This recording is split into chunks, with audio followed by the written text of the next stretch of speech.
My name is Amata, and in this Red Gaming Tech video I'm here as always with the latest from the gaming and tech world in the last 24 or so hours. So what offerings do I have for you today? Well, we're going to kick things off with the PlayStation 5 as we have some comments from an NPD Analyst. Then we're going to move over to AMD, who have gained a significant portion of CPU market share. Then we're going to move over to EA, who have acquired a cloud gaming subsidiary. Then we got some interesting rumours regarding Sunset Overdrive for the PC, and speaking of interesting, we have a new trademark, which suggests that we might be getting an N64 Classic. But as I said, let's kick things off with the PlayStation 5. Now, of course, over the last few weeks, or couple of weeks should I say rather, the rumours, leaks and speculation have been coming thick and fast as to what's going on with the PlayStation 5, and of course we have some comments from the PlayStation boss basically saying that the PS4 is entering the last of its life. But this didn't really go counter to the previous rumours that we've held. And now, we've got some comments from the NPD Analyst Matt Piscatella, who of course we've had from numerous times at this point. And he has thrown in his 2 cents on what we can expect for the PlayStation 5 launch date.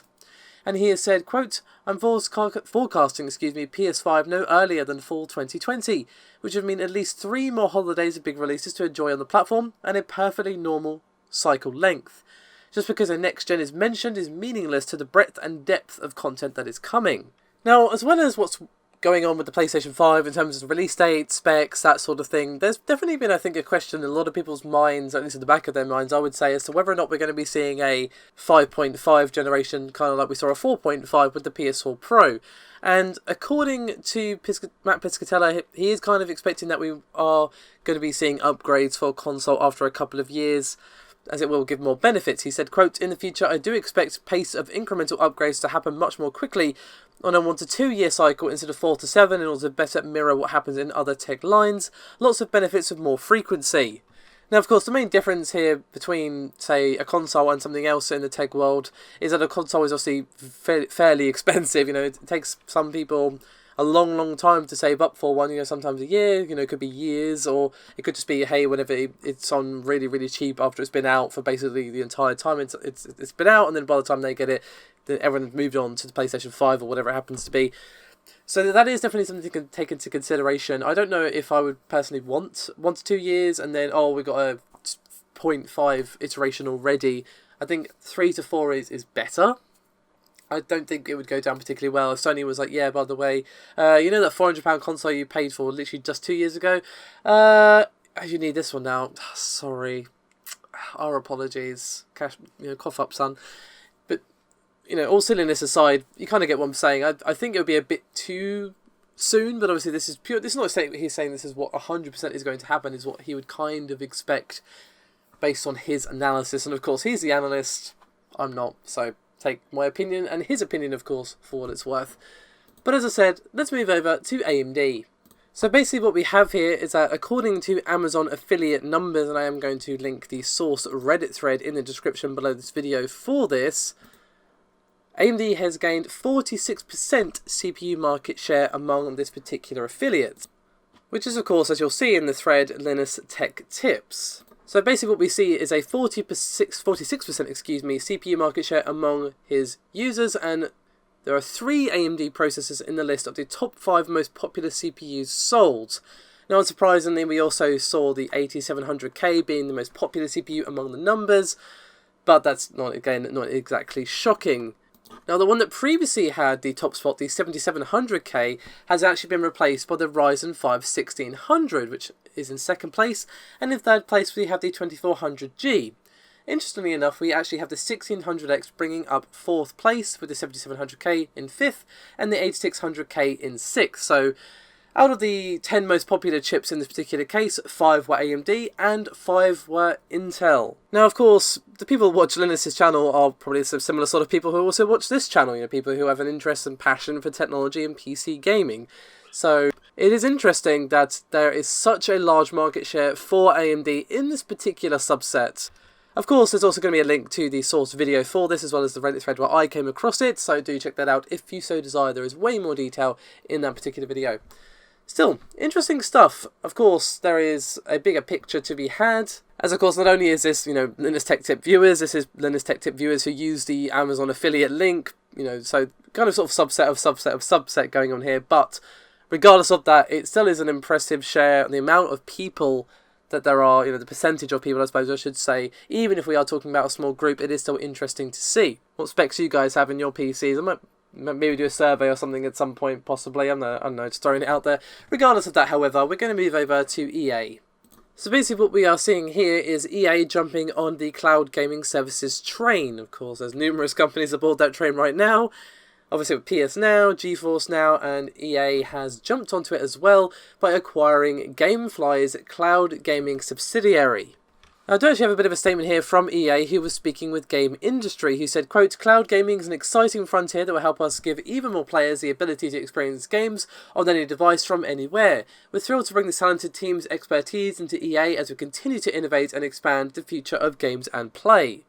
Now, as I've said many, many times, and I'll probably continue to say many, many times, cloud gaming definitely has a lot of potential, but it still has the same main bugbear of an issue, in that you need a good internet connection.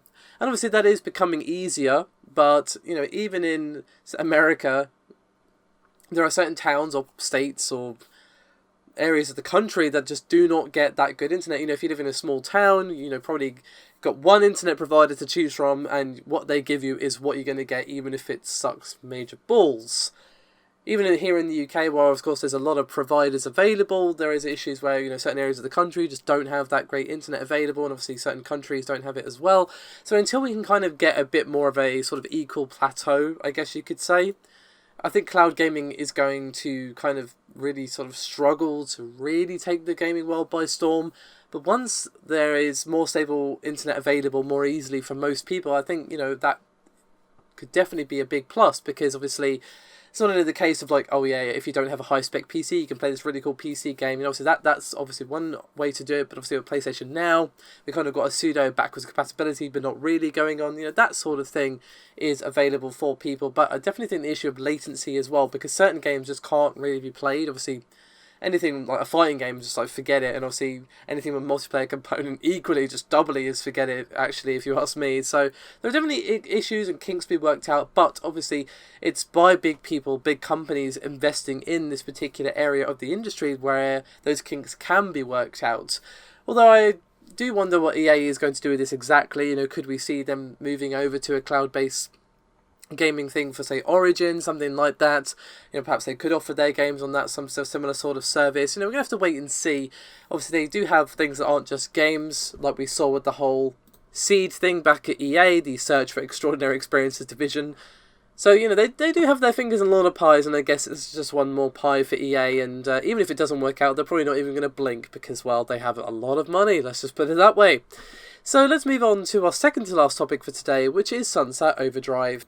Now, if you keep your ear to the ground, you may have heard comments from Insomniac Games, the developers, who have said numerous times that they would like to bring the game to PC, but of course, Microsoft are the publisher and it is ultimately their decision. Now, do keep in mind, before I go any further, that there has not been an official announcement. However, there has been a rating for the game in Korea for the PC. The Korean Game Rating Board has listed Sunset Overdrive for the PC, which may indicate that one of the things that we're going to be seeing at E3 2018 is a release, or an announcement, should we say, for the release of this game on PC. Now, this is a bit interesting, though, because you may also recall that the game is not getting enhanced for the Xbox One X, so you'd kind of think, okay, what improvements is the PC version going to get? And probably none. Probably just, support for, going up to 4K, but probably not a 4K texture pack, as it were. Probably just, resolution increase, or maybe even not that. Maybe we won't get 4K. I wouldn't be surprised, actually, if it was just 1080p or 1440p at the most. Perhaps they've changed their mind on the Xbox One X thing.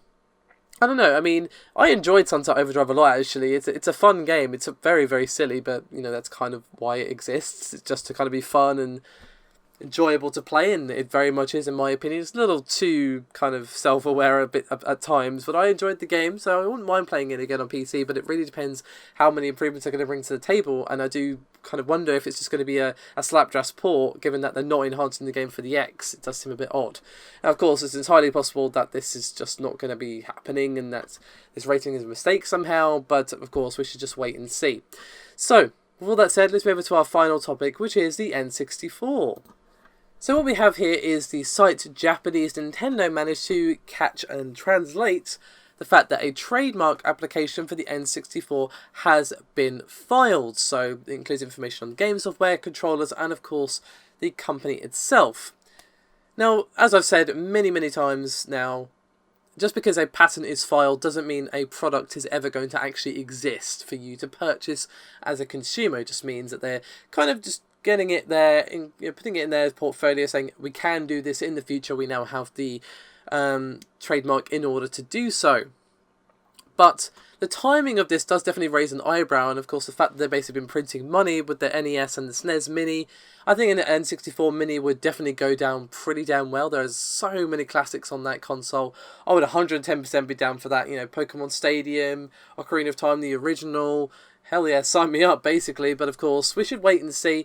Most likely, we'll be seeing a E3 reveal if this is indeed a thing. But you may recall that there was a similar thing back in 2017 where a similar occurrence happened, where trademark applications were filed, and of course nothing actually appeared. So we shouldn't get our hopes up too high, but my eyebrows are definitely going raised, like, interesting, okay. So I'll have to wait and see, but I would definitely be down for this. This would be pretty damn cool, to say the least, and I think it would go really well. But of course, it's entirely possible. This is just Nintendo kind of hedging their bets, going, yeah, we can do if we need to, but they might not actually have any plans to do it. And obviously, even if they are actually doing it, doesn't necessarily mean we'll see it at E3. There might be something they're just now starting to like get the actual specs down on paper for. We just don't know. So with all that said, that is me done for this video. Thank you very much for watching and for putting up my slightly croaky voice. Unfortunately, I'm still getting over a cold, but I'm getting there. I'll see you next time. Bye-bye.